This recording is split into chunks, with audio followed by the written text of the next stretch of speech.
السلام علیکم ورحمۃ اللہ۔ آج کا ہمارا موضوع ہے نفاق یعنی منافقت کا علاج۔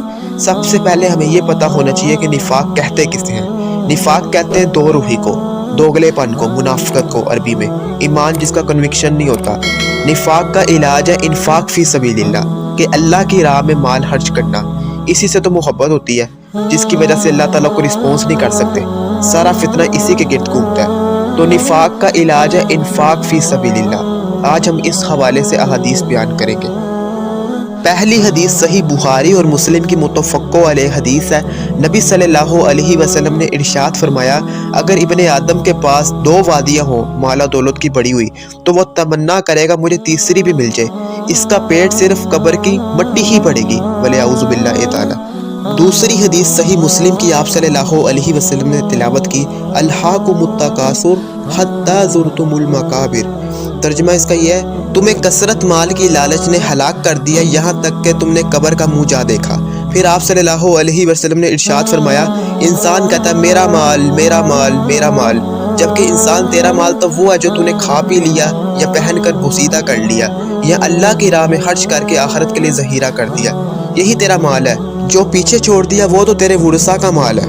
تیسری حدیث بھی صحیح بخاری اور مسلم کی متفق علیہ حدیث ہے کہ آپ صلی اللہ علیہ وسلم نے ارشاد فرمایا، میت کے ساتھ تین چیزیں ہوتی ہیں، دو پیچھے رہ جاتی ہیں، ایک ہی ساتھ جاتی ہے۔ پیچھے رہنے والے اس کے رشتہ دار اور مال اور دولت ہوتے ہیں، اور اس کی قبر میں ساتھ جانے والے اس کے اعمال ہوتے ہیں جو اس نے کیے ہوتے ہیں۔ چوتھی حدیث جامعہ ترمذی کی مشہور حدیث ہے۔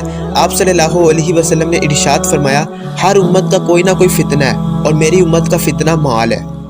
اور اسی کنٹیکس میں صحیح بخاری اور مسلم کی متفق علیہ حدیث ہے کہ آپ صلی اللہ علیہ وسلم نے ارشاد فرمایا کہ انسان بوڑھا ہو جاتا ہے لیکن دو چیزیں ہمیشہ اس کی جوان رہتی ہیں، ایک مال کی محبت اور دوسرا زندہ رہنے کی محبت، دنیا کی خواہشات کی محبت۔ یہ ہمیشہ جوان رہتی ہیں اور انسان بوڑھا ہو جاتا ہے۔ اور پانچویں حدیث اور آخری حدیث صحیح بخاری اور مسلم کی متفق علیہ حدیث ہے۔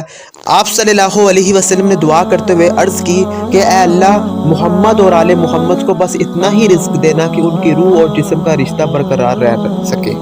تو نفاق کا علاج ہی انفاق فی سبیل اللہ میں ہے۔ اللہ کی راہ میں مال خرچ کرنا، حرام کاموں کی بجائے ہمیں اللہ کی راہ میں مال خرچ کرنا چاہیے۔ جس نے ہمیں مال و دولت سے نوازا ہے تو اسی کو ہم نے رسپونس کرنا ہے، یعنی اللہ تعالیٰ۔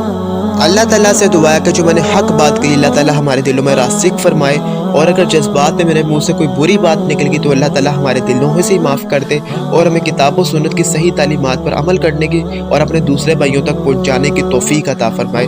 جزاکم اللہ خیرا۔